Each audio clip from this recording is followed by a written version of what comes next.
All right, going live here, going live there, going live everywhere. See if that works. All right, everybody. So today, it's been a while since I've been online.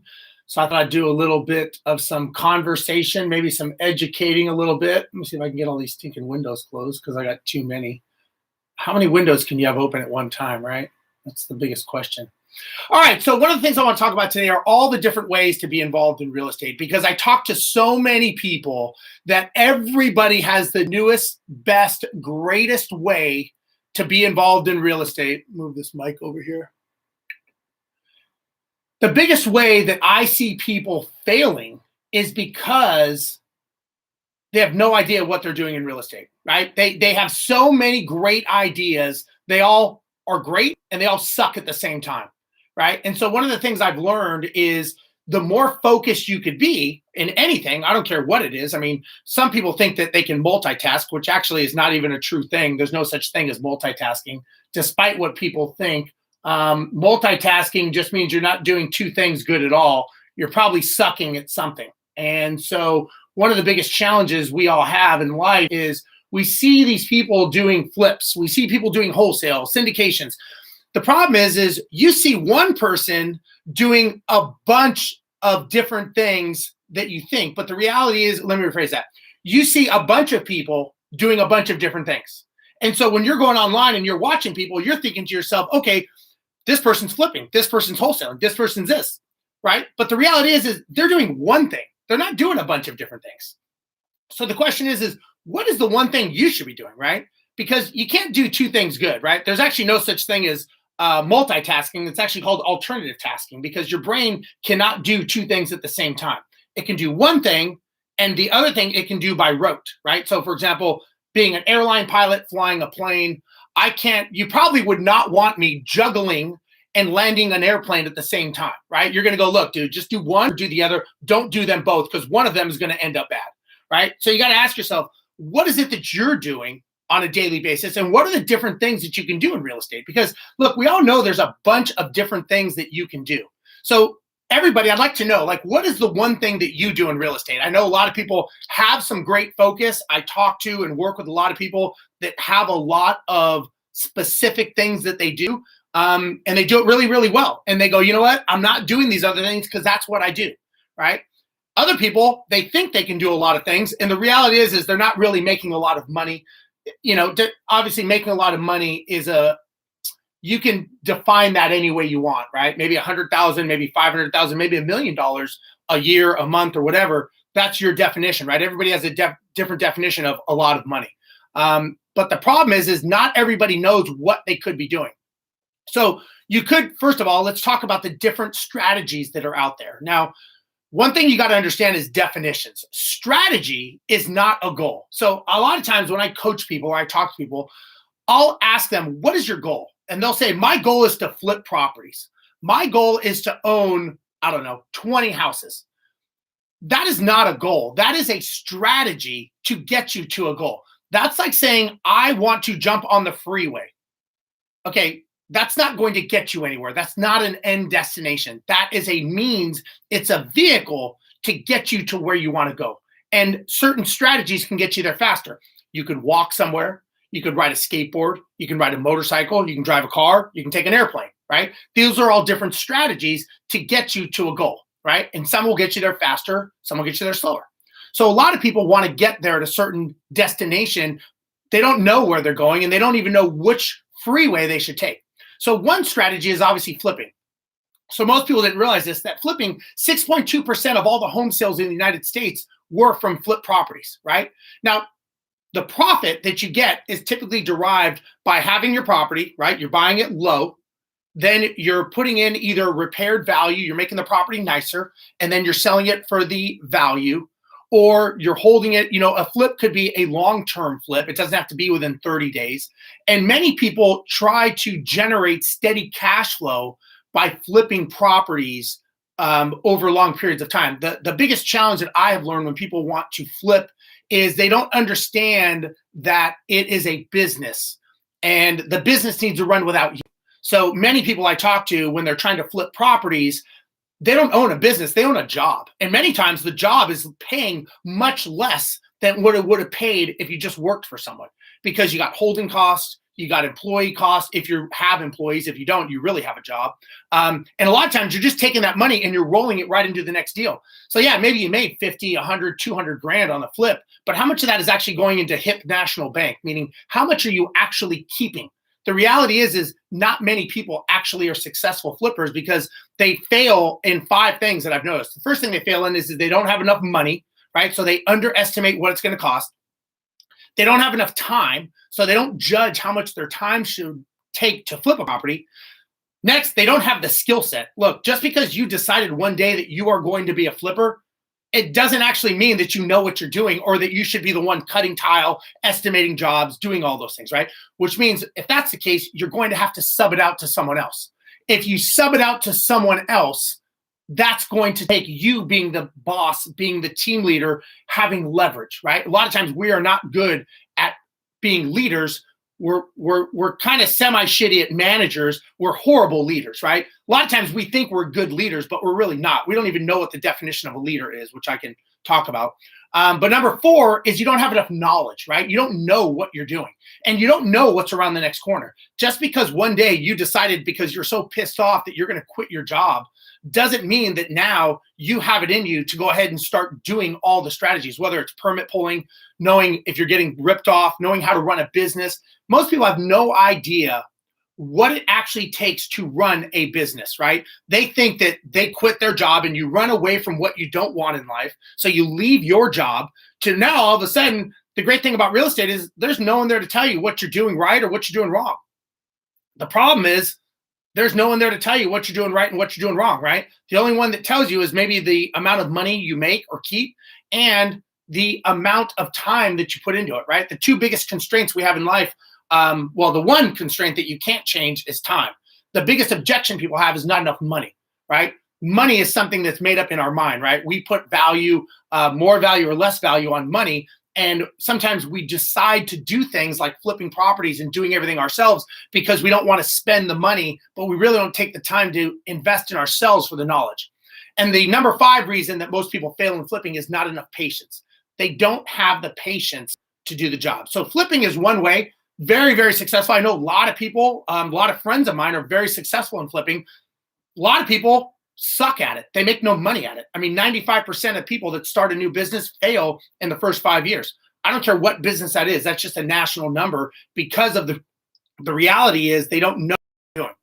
So next thing I would say is bird dogging, right? Bird dogging is essentially when you don't have the capital, but you're willing to go out and you're willing to find the deals for other investors. So a bird dog basically uses a network. Most people who are getting involved in real estate start off bird dogging because they want to identify properties that are for flipping. Now it's kind of going to rentals because the market is going so crazy.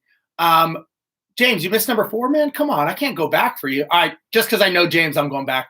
James, number 4 is not enough knowledge, man. You should know this. You're one of those smart money guys, man. Multi-million-dollar company. You got to listen, brother.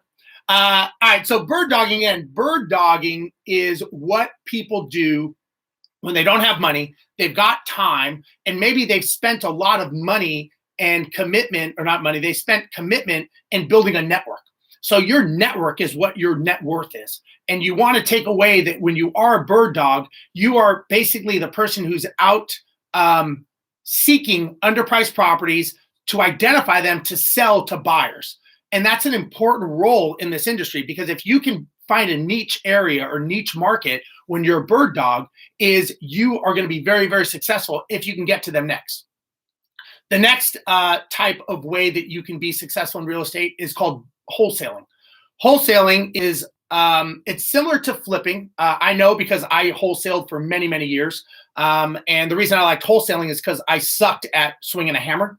So the only thing I was good at was actually talking and negotiating. That was kind of my skill set. Some people say it's bullshitting, call it what you want. But wholesaling is the easiest way to get involved in real estate, in my perspective. For me, it was a way when I was a little bit afraid. I didn't know if I had the money to buy a piece of real estate, and I was good at negotiating. I took classes on negotiating. I learned how to negotiate. And because of that, I started getting better at it. So wholesaling is basically finding someone who has a property for sale, obviously a motivated seller, and you are able to put what's called an option contract on it, or a contract that's assignable. Again, I'm not giving legal advice. I'm not giving real estate advice. So if you're in a certain area, make sure you know what you're doing. But this is the essential. You find a great deal with direct marketing, okay? And maybe you have some other source. Maybe it's, all these people have these great tips and tricks. Today, actually, on my mastermind at 4:00, I got Ryan Dawsey on. He's going to be talking about how he finds motivated sellers. A lot of people know Ryan, great dude, but he's going to be talking about that on my mastermind today. Then the wholesale, you get the deal under contract, right? And you get it under contract with the seller for said price. I'm just going to do easy math here. Don't give me any hate comments if I'm way off of my numbers. But let's say the property's worth $100,000, and you say you get it under contract for $50,000. And then you would go ahead and put an option on it to assign that contract to someone else for, maybe they want to buy it for $75,000, right? So you make $25,000 on the option. It's kind of a small spread. I should probably change the numbers, but I'm the one talking and you're not, so I'm just going to keep going. So you get about $25,000 spread that you make. You sell it to an investor or an end buyer for $75,000. Basically, at closing, you've assigned the contract, so they're basically buying it from them. Or you can do what's called a double close, where you basically buy it from them, close on it, and then turn around and buy it from that person. At the time that I was doing this, there was a lot of taxation issues with double closings. So I don't know that that's still the way to do it, but you may want to look into that. And if you think of becoming a wholesaler, remember, every deal you close needs to be treated as an opportunity so that you can grow your real estate portfolio, because all of these people should go into a database, because your power is the power of your database. If you don't have a database, you need to start getting one. Normally, wholesalers operate locally. They find great deals on properties that other people don't get because they're able to negotiate. Now, my secret, when I did it, I did a lot of expired listings. That was kind of my bread and butter. I know there's all these different ways. That was way back when the internet didn't even exist. It did exist, but it was kind of real young. But I made enough money doing it to buy an apartment complex. So it does make sense to wholesale. You can make a lot of money wholesaling. You just got to know what you're doing. And I can go into the details of wholesaling, but I won't. Another strategy is buy and hold, right? I'm near and dear to buy and hold because I don't want a job, and buy and hold is the next best thing to owning a business. The great thing about buy and hold is whether you screw it up or not, chances are it's probably still going to be worth more money. So the concept, let me back up. One of the challenges a lot of people have with buy and hold is they don't understand the value of buying real estate, right? One thing, so there's 5 ways that you make money in real estate. You make it through cash flow, you make it through equity capture, you make it through debt pay down, you make it through depreciation, and you make it through appreciation. Now, the biggest challenge is most people think that the way that you should or shouldn't buy a property is through cash flow. I'm not saying that that's right or wrong. That's one of the ways, but I don't think that that's the only way. So when I talk, or I coach a lot of people, or I talk to people and they ask me, they'll say, that's not a good deal. And I'll ask them why. And they'll say, well, it doesn't cash flow. It doesn't make me any money, is what they say. It doesn't make me any money. And I'll say, well, give me your definition of making you any. What is the definition of any to you? And they'll say, well, it only makes $100 a month, or $50 a month, or 200, whatever the number is. And so one of the things you want to remember is you have debt pay down, and then you have depreciation. Debt pay down is when the tenant pays down the debt, and depreciation is when you can depreciate the asset. You can either do cost segregation on a bigger property, or you can do straight line depreciation. But those two are always going to happen, right? Unless you're a real shitty landlord for the next 30 years, you're probably going to have someone paying down your debt, right? At some point. You're going to have vacancies, but essentially you're going to have someone paying down your debt. Now, the next thing is you want to think about is you got the 3 things. You've got cash flow, you've got equity capture, and you have appreciation. So what I tell people and what I would suggest is when you're looking at deals, ask yourself, which one of these 3 is the most important? Is it cash flow? Is it equity capture? Or is it appreciation? Chances of you getting all 3, it's probably slim to none. You're probably not going to get all 3, but you'll probably get 1. So you got to ask yourself, which one is a non-negotiable? So some people say cash flow. I got to have cash flow. Okay. So my next question is do you need the cash flow to survive today? Is this why you're doing it? No, I want it for 5 years from now. I want the cash flow in 5 years. So cash flow is important. But my question is as the property goes up in value, if this property goes up in value, which they all do, right? As it's going up in value, so does the value of what the rent amount is. So my question is why would you base a decision of cash flow today based on what it may be worth in 5, 10, 15 years from now? Wouldn't you worry about what it's going to be worth 5, 10, 15 years from now as opposed to being what it's worth today? So you really think about, why are you doing this? And if it is cash flow, do you need it today? And if the answer is yes, then I would say you probably need to go get a job, because you probably can't afford the rental property anyways. Because you should never, it's like buying a tree, right? You buy a little tiny tree that you're going to put in your backyard, and it's going to shade you for the rest of your life. And you're going to put a tree house on it in 20 years so your grandkids can play on the tree. And the very next day you get the tree house and you put it on this baby tree and it kills the tree. And you're like, oh, this sucks. It didn't work. Well, you did it too soon. You didn't let it mature. These investments have to mature. Now, the one thing that I've learned, and the reason that I like buy and hold, is because the fact of appreciation, right? So remember, you got cash flow, you've got equity capture, and you've got appreciation. To me, appreciation is the winner. Cash flow will never, ever outpace appreciation. I don't care what anybody says. You will never, ever beat appreciation when it comes to a deal, right? I grew up in Los Angeles, right? My parents bought their house in 1960 something for $22,000. It's in a very good area of Los Angeles. I can tell you that it's worth well over 1.4 million right now, right?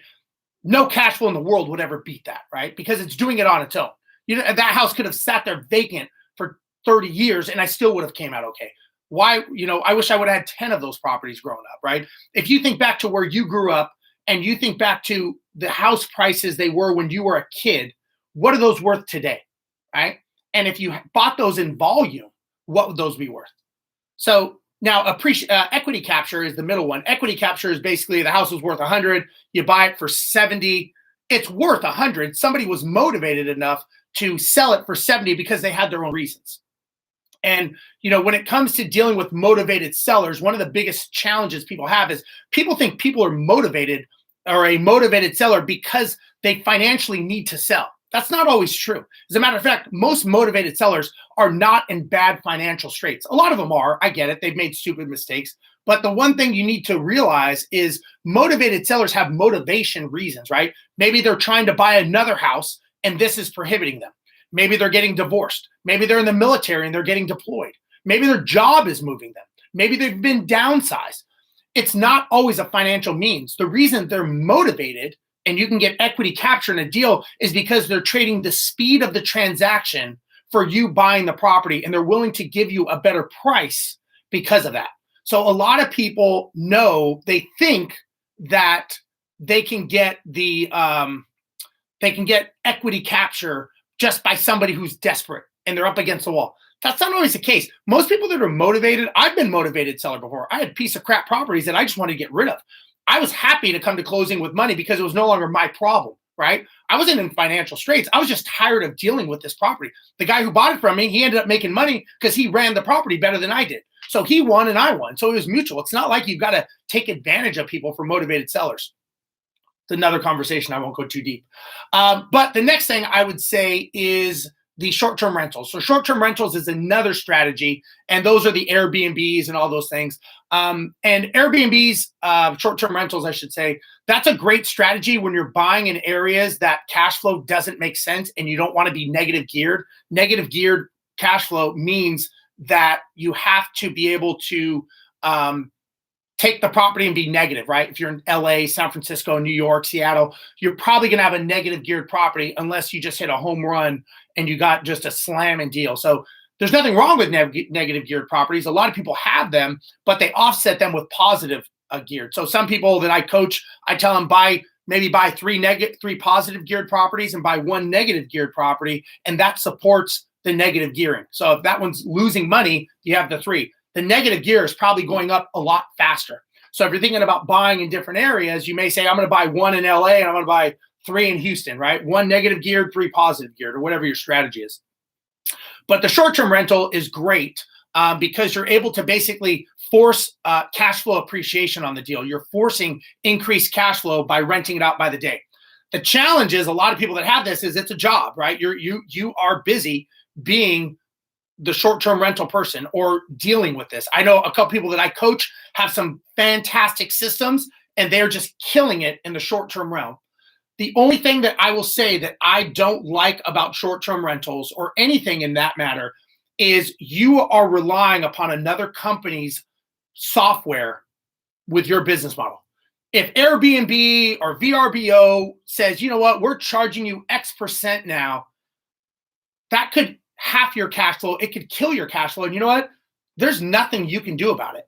I don't like a business model that is completely reliant upon a software or an algorithm. It's kind of like if I only did advertising on Google and Google one day, you know, as Russell Brunson says, they do a Google slap and next thing you know, you are out of the game, right? Because they changed the rules. If Airbnb or VRBO one day says, hey, you know what? We're changing how we do this because the lobbyists of the hotel world, which they are right now, putting a lot of money into stopping short-term rentals. I don't know that they will, but I do think that they are going to change the market once, you know, these hotels start getting involved in this game. Now you're relying upon a software for your future. So that just makes me nervous. I'm not going to say it's bad. I know a lot of people that do very, very well, but I do know a lot of people that are not putting up an exit strategy to get out of that. So again, it's just something that I'm not sure of, and I'm not the biggest fan of. So, you know, again, you got flipping, which is a great way to do it. James, if you still need some time, I can give you the 5 reasons they fail. So you got flipping, then you got bird dogging is another way. So flipping is basically you buy it, you fix it up, and then you sell it, which is kind of like, you know, you're on a revolution. It's a great way to make money, but it is a job. Make no mistake, you are working. Then you got bird dogs. Bird dogs, basically you're finding deals for other people. And basically you're the connector, you're working on your network. Then you got wholesaling. Wholesaling is a great way to make a lot of money, depending on how good your negotiation skills are. If you're a good negotiator or that's something that you like doing, I would say look into it. I loved wholesaling because I was a good talker. And so a good BSer, whatever you want to call it. But a lot of people, I was able to do a lot of business and I was able to financially be very, very successful with it. So successful, I bought my first apartment complex because of the proceeds I made from wholesaling. Then obviously you've got buy and hold, which I basically, a lot of people realize that that's kind of the end game. I mean, it's not rocket science, right? You buy and hold something, you hold it over the next 20, 30 years, you're going to be doing okay. You buy enough of them, you're going to be doing very well. That's kind of what a lot of people want. They're using other strategies like flipping, wholesaling, bird dog, whatever it is, to get to the buy and hold. But if you had 500 houses that you had buy and hold, you'd probably be doing okay financially and you wouldn't have to work, or you could work when you want to work, you know, have the lifestyle. And then the last thing that I talked about was short-term rentals. Short-term rentals are great. I love them. The only thing that makes me nervous about them is the fact that there's someone else in control of your business model. So they can dictate how your business model changes. So hopefully, you know, you think of these different strategies. Obviously, syndication. There's a lot of other things, you know, that are very, very successful. I'm not going to go into them at this time. If you want to know something about a certain topic, let me know. I'm happy to chat on it. Again, if you want to know about how to find motivated sellers today, I'm actually going to have Ryan Dawsey on my mastermind. If you go to my links, you can see the links for it. But Ryan Dawsey is going to be on, great dude, talking about how he finds motivated sellers, off-market motivated sellers, which is pretty cool because it is getting hard to find the motivated sellers to be able to get the deals. But again, try to pick one thing. Don't learn all of these things because you're going to suck at all of them, but you could be good at one if you focused on it. So just learn how to focus on one thing and make that your focus. Don't do a bunch of stuff and think you're going to be good at it, because the reality is you're probably not. You don't want to be the one who's just average at everything. You want to be the one that they say, you know what, I don't do that, but I know someone who does, and that's the person that does it, right? You want to be that person, in my opinion, that everybody goes to because they go, that's their focus. They don't do anything else. For me, I do very well with a lot of other influencers because I work on people with mindset, getting people over to the next level, how to go from 0 to 10 to 20 to 50 properties, and how to do it successfully and how to scale. I'm not going to show you how to flip. I'm not going to show you how to wholesale. I'm going to ask you the questions and say, does this make sense for you? Does this align with your goals? Is this part of your strategy? If it's not, don't do it. And so that's what I'm going to work on you on. So everyone's got their own strategies. Everyone has their own goals of what they want. But if you want to know something, shoot me a message. I'm happy to get on here and talk about it. I've got a meeting right now. I got to go. Hopefully this is helpful, everybody, and we will talk to you all later.